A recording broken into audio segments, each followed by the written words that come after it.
let's be honest. Have you indulged a little bit this holiday season? It's easy to, quite frankly, with all the parties, the treats, the sweets, and so much more.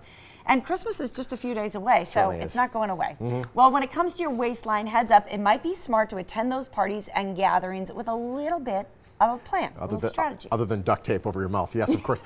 Joining us now with some holiday health strategy from P3 Medical Group family nurse practitioner Teresa Britton. She's here with the Whitney Ranch Clinic. It's great having you. Welcome in. Thank you so much. I'm so happy to be here. Great to have you. The pitfalls of this time of year, my goodness, like overindulging through the roof. How the heck do we get away out of December without gaining 500 pounds?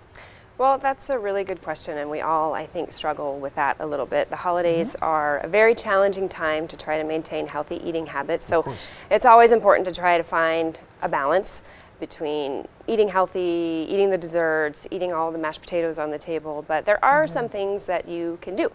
One of the things I try to tell people to do is to make some substitutions with their favorite recipes. You can actually cut a lot of sugar and a lot of fat and a lot of salt from things that you would typically enjoy. For example, with fat, if you use unsweetened applesauce, mashed up bananas, pureed pumpkins or prunes, you can actually reduce the fat in your recipe by about half. Actually, I love that you brought that up because I'm a baker and I've been doing a fair amount of baking like all of December, and I have now substituted butter in a lot of cases with applesauce. And it sounds like disappointing, but I guarantee you, it's kind of amazing. It's pretty great. Yeah, so that's a good point. Is like, don't rule out the sweets altogether, because I think, you know, some people just they don't want to like say no entirely. And it's not fun. And that's not realistic. We all want to eat a little bit. But that's if we're making our own dishes. But if we go to our friend's house and you're like, oh no, have some more. Oh no, you have to try this. I worked all day on it. It's like, how do you say no to that? Well, that's also another good question. It's hard to say no because people spend a lot of time preparing their meals and they want their families and their friends to sit down and enjoy them. And you don't have to say no. One of the things that you can do, a good trick, is just to get a smaller plate.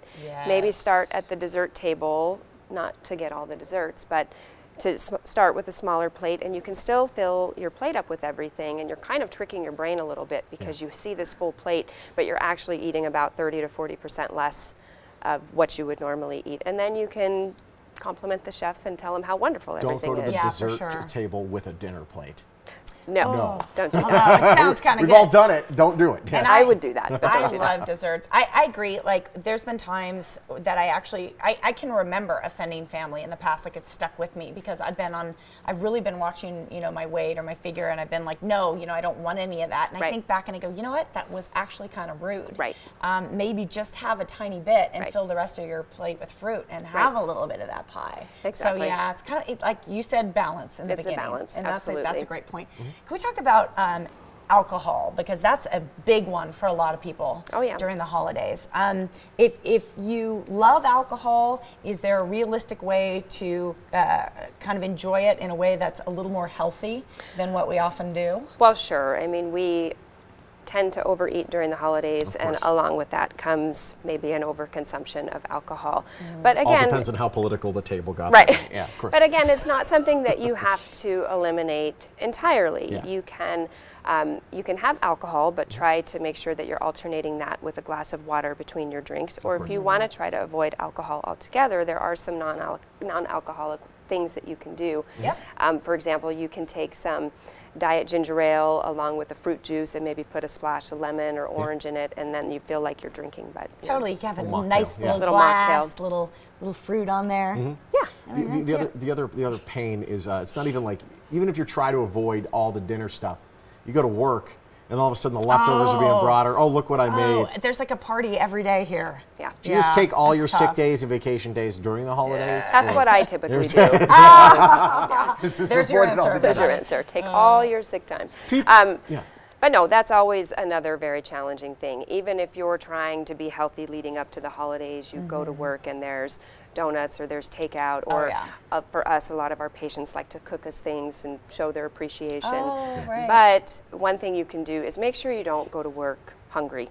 That's a big pitfall. If you're running around and you're late for work and you haven't had anything to eat and you get there and now all of a sudden you have pastries and donuts and you're more than likely going to cave. Yeah, of course. For Yep, me, yep. I have a tendency to succumb to that, so I make sure I have apples on me or other fresh fruit or vegetables or something that I can at least try to eat. We have about 20 Good seconds point. left. Okay. Getting that little exercise in, especially in the morning. That jog can be kind of cold right about now. Yeah, I actually did that this morning. I got Good up for you. because I know this week is holiday week and I wanted to get up and start a nice walk, and it was cold, but you just put some gloves on, put your coat Yeah. on and Tough a it little out. hat, and just, Sure. even if it's for 10 minutes, you want to make sure that you're active. Or if you're at work, get up, instead of going to the break room, go walk around the block for 5 or 10 minutes. Nice. It makes a difference. I actually like exercising in the colder weather. Yeah, I love You it. move faster. Yeah, I think. you do. It's great Get to me have you. back inside. Thank you so Great much. to have you. Pleasure. All right. All right, hey, learn more about P3 and ways to eat healthy this holiday by visiting the website or going to the number on your screen. This morning we feature the Whitney Ranch Clinic on Sunset near Stephanie. They have several clinics throughout the valley now. P3 Medical Group, a proud sponsor of the Morning Blend.